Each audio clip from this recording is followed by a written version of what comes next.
a judge has approved Anthropic's record-breaking $1.5 billion settlement. More on that coming up, but first, iPhones are pretty durable, but at what point do you consider upgrading? Owing to tighter memory supplies, Apple has hiked prices for its iPads and Mac computers. The iPhone is likely next, so if you've been eyeing an upgrade for a while, now's probably a good time. Whether you're thinking about upgrading to a new device or planning to squeeze a few more years out of your current one, it would help to know how long you can expect your iPhone to last. There's really a two-part answer here. The first is how long your iPhone will remain functional before it needs to be replaced. The other is how long you can go before the newer, more enticing iPhone features become too difficult to pass up. If you're looking to hold on to your phone for as long as possible, you've made the right choice going with the iPhone. Apple's commitment to long-term software support has been unmatched for a long time. Head over to Engadget.com, check out the full article from Adnan Ahmed, and find out just how long is a new iPhone actually supposed to last.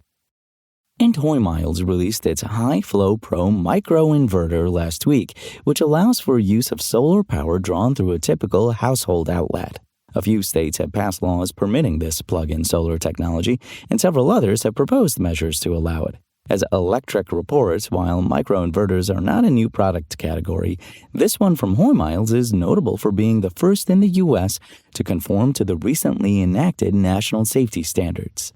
Plug-in solar isn't really capable of powering a whole apartment, but it is a way of reducing reliance on the existing electric grid without needing a whole fleet of photovoltaic panels. Having a federal standard for these smaller setups expands the potential consumer base for solar to renters and apartment dwellers who couldn't pursue full rooftop installations. Remember, you can find the latest gadget news, reviews, price drops, and more right now at Engadget.com.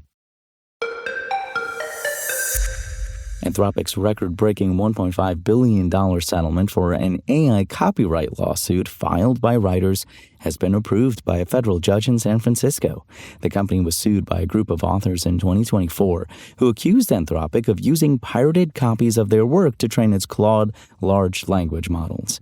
William Alsop, the case's original judge, ruled that Anthropic's use of the writer's work to train Claude counted as fair use. At the same time, he found that the company infringed their copyright when it stored 7 million pirated books to a central library. Alsop rejected the deal in September last year over concerns that it was shoving the terms down the throat of authors.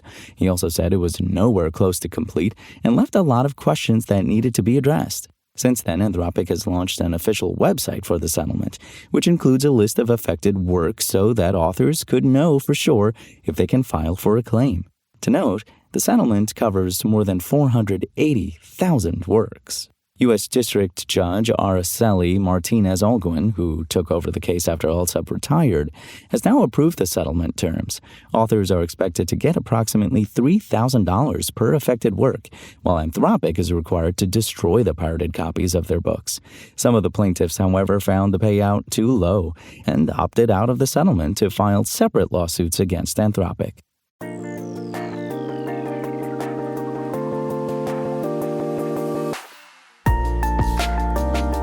Thanks for listening to the show. Make sure to rate, review, and subscribe on Apple Podcasts. Today's show featured journalism by Engadget contributor Mariella Moon and was produced by Spoken Layer. I'm Imran Sheikh, and as always, we'll talk more tomorrow.